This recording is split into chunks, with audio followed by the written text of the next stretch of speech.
If anyone out there is wondering how Americans are doing poorly, there is no dignity left in being average. All I said is I don't agree that we should have to work 40 years of our life. Like, being poor shouldn't be a crime. There's only so much people can take before they finally snap, and I think we're getting real close. The first step to taking back our power as working class. The problem is capitalism.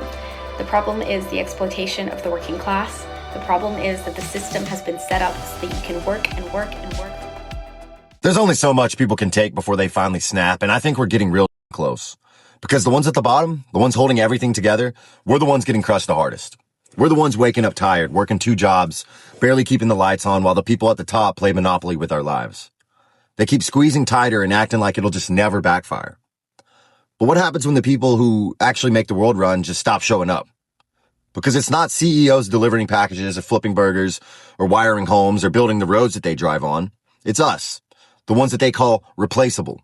The ones that they underpay and overwork. The ones that have been told to just be grateful for the scraps. But here's the truth. If every broke, burnt out, fed up person in this country just stopped working for 1 week, everything would shut the fuck down. Every supply chain, every store, every service, everything. We have the numbers and we have the power. We've just been too tired and divided to use it. And that's the part that they're scared of.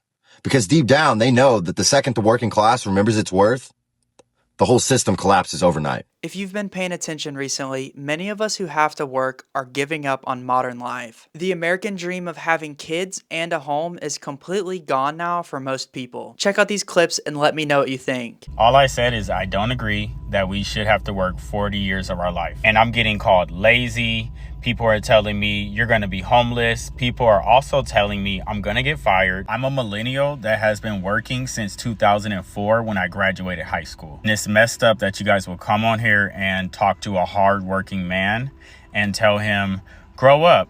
Also, what did you expect? You shouldn't work at Walmart. Just a reminder that just because you make $10 more an hour than food service workers doesn't make you better than us. It doesn't make you smarter than us. It doesn't make you safer than us. It doesn't make you any closer to homelessness than us, because one accident, yo bitch ass gonna be homeless. Stop capitulating to billionaires. Stop letting the top 1% rob us fucking blind. And let's start working together towards a future we can all be proud. I don't know who needs to hear this, but like, being poor shouldn't be a crime. Like, you can't afford rent, they'll slap a fine on you. You sleep outside, they'll arrest you. You try to feed the homeless, like, some cities will literally throw you in jail. Like, since when did struggling become illegal? How the hell did surviving turn into a punishable offense? Meanwhile, the rich are hoarding these billions, buying up these homes just to leave them empty. And then somehow we're the problem. Like, you get laid off. Well, that's too bad.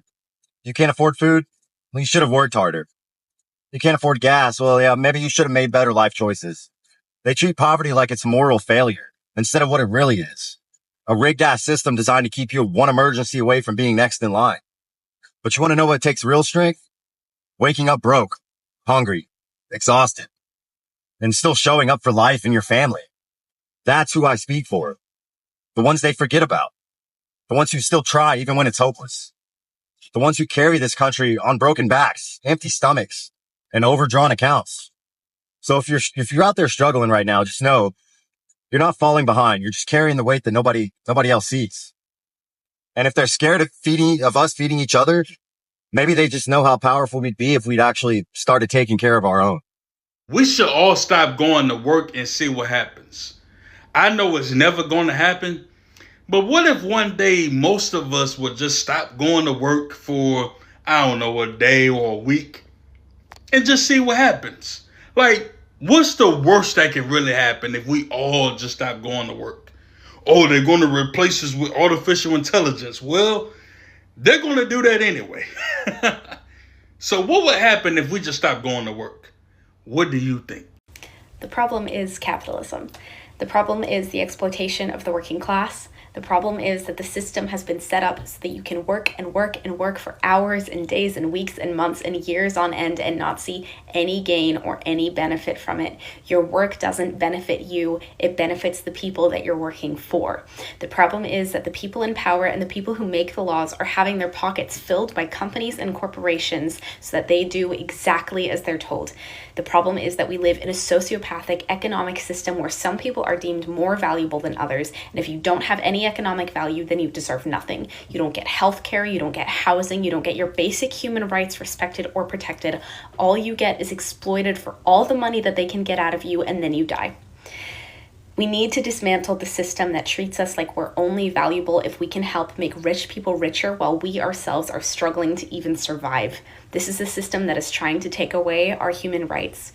It is our duty to overthrow the system and replace it with one that values human life over profit. It is our duty to get rid of the people that allow this system to continue. Working class includes all the middle class, upper middle class, even some millionaires, they all working class. As long as you are not some billionaire family, super rich, able to influence the government and your country's policy, you are working class. Okay, for so many working class from the capitalism system, they worry about billionaires' well-being. It's just like a slave worry about his own slave owner's well-being. Who made you such a good slave? God? Teens can't get jobs because they have no open positions. Because adults are working these jobs. Because they can't get a job in their field of study with their degree. Or they have a job in their field of study with their degree, but it doesn't pay them enough to live, so they need a second job. That's simple. Everybody understands this, except for the news, apparently. It's not because they're lazy and don't want to wake up before noon for their job. Adults can't even get jobs right now, and we're surprised that teens aren't getting summer jobs? It's not rocket science. The first step to taking back our power as working class, stop laughing at them corporate jokes. During the Monday morning meetings, during any company meeting, anytime when teams are assembled, don't laugh at a fucking thing they say. I honestly wouldn't say much else besides yes and no.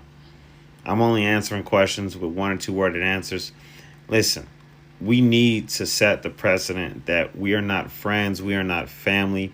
You motherfuckers are exploiting us to no end, and we understand we are here because we need to survive.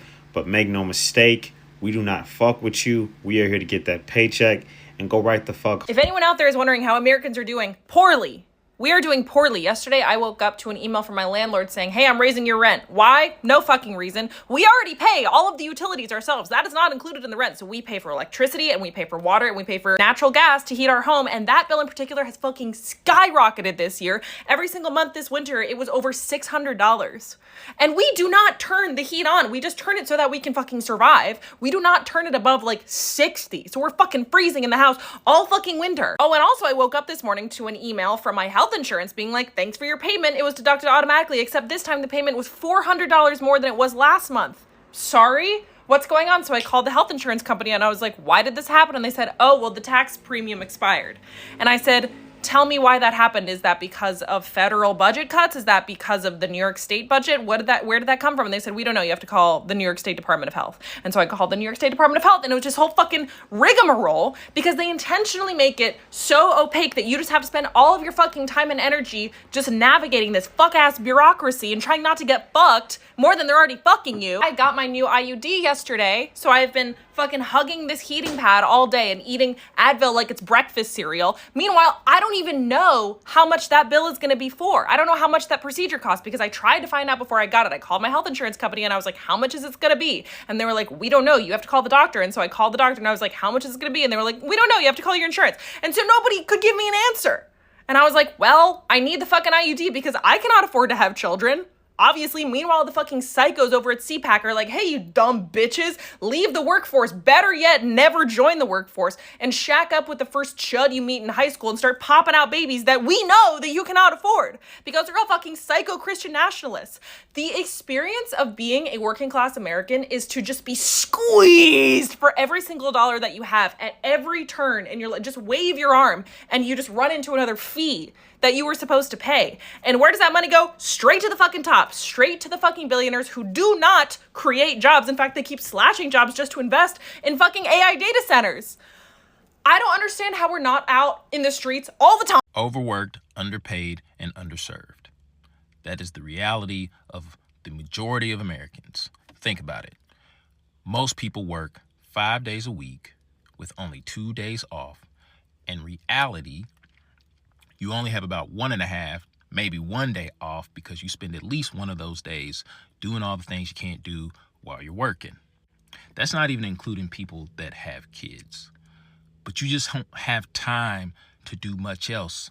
For example, learning, unlearning, educating yourself on things that matter. And it's just a constant loop of being stuck in what you know. And that's why there's such division in this country.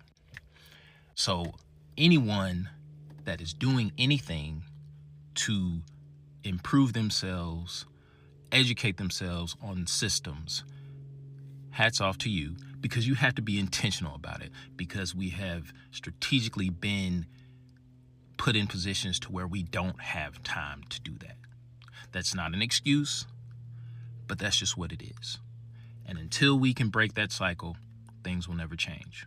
So again, if you are being intentional about learning and unlearning things, hats off to you. Keep up the good work. There is no dignity left in being average, despite the fact that the majority of us qualify as such.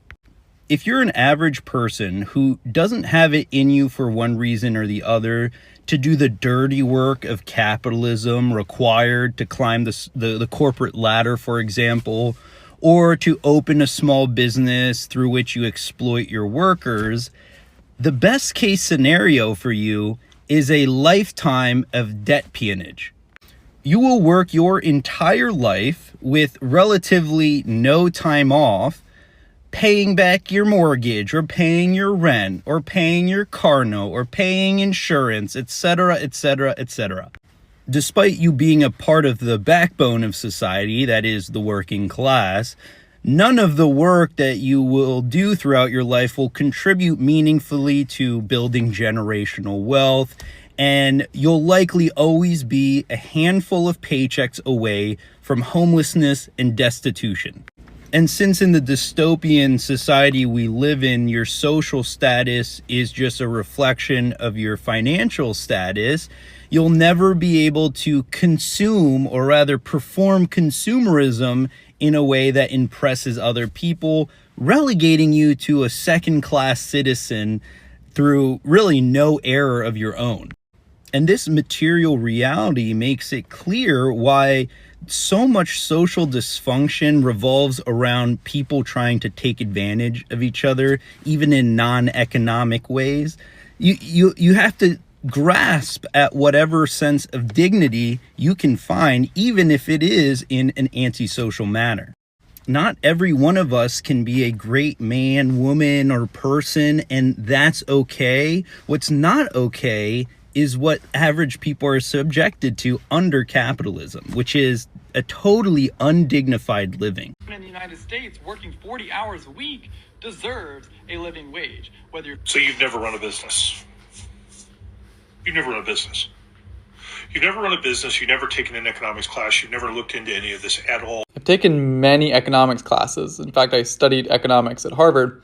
I also was a business management consultant where I told Fortune 500 companies how they should run their businesses. So I know a thing or two about business. But if you actually want to have a conversation about solving problems, because that's ultimately what I want to do, then demeaning someone or trying to tear them down or trying to say that they're not intelligent isn't going to move us forward. Instead, what we need to actually be doing is understanding what the problem is. And the problem that I'm explaining is that people in this country are struggling.